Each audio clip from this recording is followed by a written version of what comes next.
when someone is doing these poses, any of the standing poses, I'm talking about triangle, Parshvottanasana, Virabhadrasana 2, Virabhadrasana 1, Parshvottanasana.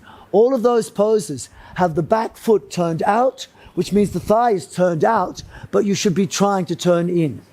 And when you do this, what's happening is your sacroiliac joint is in a shortened position, but it's being told to relax. So some of you were here at the lunchtime session when I said, if you have a calf cramp at night time, that if the calf is cramping and you try and do something like a dog pose, your calf will scream at you because you're taking a tense muscle and you're trying to stretch it. If you want to release a tense muscle, stretching it makes it worse. So what you do with a tense muscle is you come into the most shortened position. So now my calf is very short. And then I tell it to relax by tightening the opposite muscle. So the opposite muscles to my calf are the muscles that push my toes down, that straighten my knee, and that flex the hip. So in this position, if I want to release calf cramp, I push on my toes, press on my foot, try and straighten the knee without actually doing it.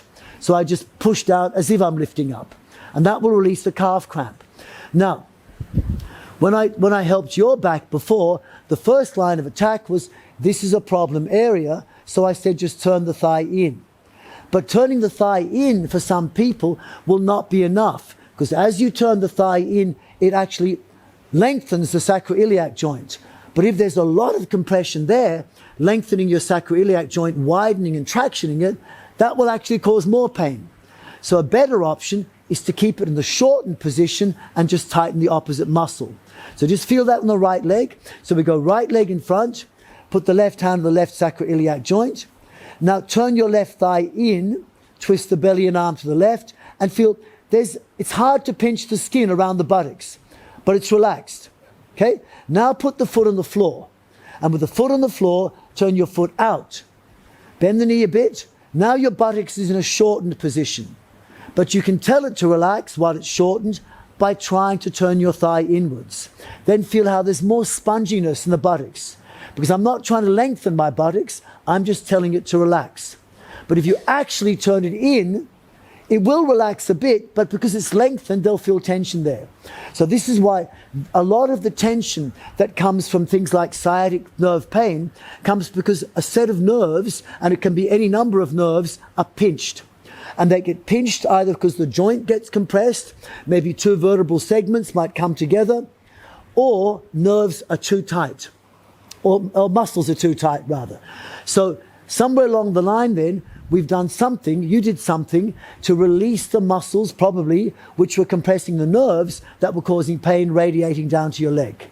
And the biggest thing is that most modern yoga and most teachers of modern yoga in most teacher training courses do not understand this principle of resistance exercise. That in the back leg of each of the standing poses, although the foot is turned out, which means your thigh has turned out to step back, you must be trying to turn in. And this is further compounded by the way that Iyengar used to teach, because Iyengar would have the mat here. Now if you notice, when you go to most yoga schools and the teacher is in the front of the class, the mat's not like this. The teacher's mat is like this. Isn't that true? So then the teacher does this sort of thing. And then when you come to Trikonasana, they say, turn your left foot out, turn the right foot in. Then they say lift the hip up. But that causes confusion. And it's also odd because this position works like this position works like this, but that doesn't work. This is the wrong side. And when you do this and you change sides, like this position, if I raise my heel up, can you see I'm walking on a tightrope? So it's easier if you step one leg apart. Then balance is easier. But then when you change sides, the legs have crossed over. Then you have to adjust the legs again. So a better option that Bianca and I worked out was a lot better for most people is to do a little bit like what Patabi Joyce used to teach. And he would say, come to the front of the mat, everyone faces this way, and then when it comes to the triangle position, you jump to here, and then go left leg down, right leg down, come up, jump forward. Problem is, you're always jumping to the right side. And that causes asymmetry. So what we started doing was we would go from this position, step the left leg back, come to triangle position, come forward, step the right leg back. And then you always got the same base of support. And then what we're doing is we turn the left thigh out. Just take your left leg, right leg forward. If you want to come into the pose, you lift the leg, turn it out, put the foot on the floor. So your thigh turns out to come in the pose. If you want to come back, it has to lift up and turn in to come back. So bandha and mudra. Mudra is the third stage of yoga, and it's about energy control. Bandha is a subset of mudra. And one of the ways of looking at bandha is that you're trying to do something which gives you the activities of entering the posture and leaving the posture at the same time. So what is it? When you turn your thigh out, get there, your foot stays out, now try and turn the thigh in as if you're trying to come back to here. And you keep the foot there, but try and turn your thigh in. And that's what this pose offers. Now that's the back leg of the standing poses. But now, if you consider the front leg, have your right foot forward, left foot back. Raise your left heel up.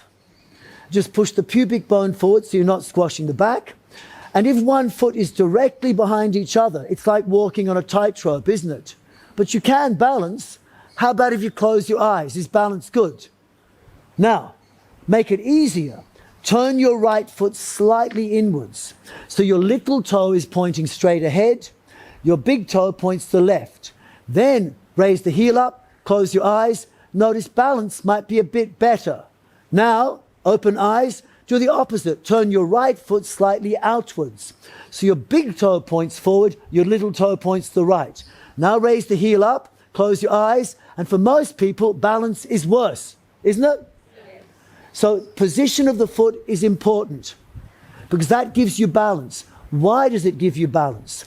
Because when the foot is turned in, you're able to use the muscles that allow the thigh to turn out. So feel this in this position. If I say, maybe Mark, do me a favor, move your mat to the right about 1 meter and then point your mat towards me, and then you can still see. Point it toward me from the front. It's better like that. Then you can see me much better. So you always make sure you can see me. Marilyn, also maybe adjust so you can see comfortably. Okay, it is you there, isn't it? Good one. Okay, so if you have your feet, just lift them up a few times and then just stop. Now the feet are in a comfortable position. If you bend the knees, you can try and turn your thighs in or turn out in this position. So with each leg, can you do that action? Turn in, turn out with leg off the floor. Change legs, go turn in, turn out. That's internal, external rotation. Now if you bend the knees, keep the feet on the floor, try and turn your thighs in. It's going to happen at the ball and socket joint, but notice what it does to the feet. When you turn your thighs in, it feels like your heels are trying to push out. Your big toes are trying to push in. So add on to that. When I say turn the thighs in, if possible, do 3 things.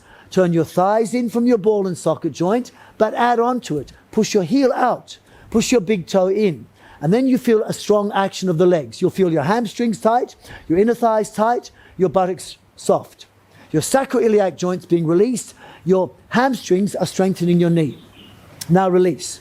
But in this position, if you just lift up the legs, put them back down where they're comfortable, in this comfortable position where our body wants to go, you can also try and turn the thighs out. So from this comfortable position, bend the knees a bit, try and turn your thigh out from the ball and socket joint. Now notice that makes you feel like you're squeezing your heel in and your big toes out. Can you feel that? Okay. Now emphasize it. Turn your thigh in from the turn your thigh out from ball and socket joint, but add on heel squeeze in, big toe squeeze out. And that's possible in this comfortable position. The position you're in now is different for each person, but it's the one that you get when you go up and down a few times and stop. Now, many people are telling you that when you're coming to a standing position, you have to have the outer feet parallel. Okay? So make your outer feet parallel. And we already tried this, but from this position, by forcing the feet to a position that's not natural for them, if you try and squat now, you'll feel the knee feels very uncomfortable. Come back up. But if you adjust the legs and put the feet where they want to go, then squat, knees are a lot happier, aren't they? So you can force your legs to be somewhere, but forcing the legs there will affect the knees adversely, the hips adversely, and the spine adversely. What I've been telling you is it's better to move from the core, to start as the core is the first thing and then adjust the legs and everything afterwards. You can't just suddenly change your spine by pushing your legs into a new position. This is my suggestion based on what I've experienced.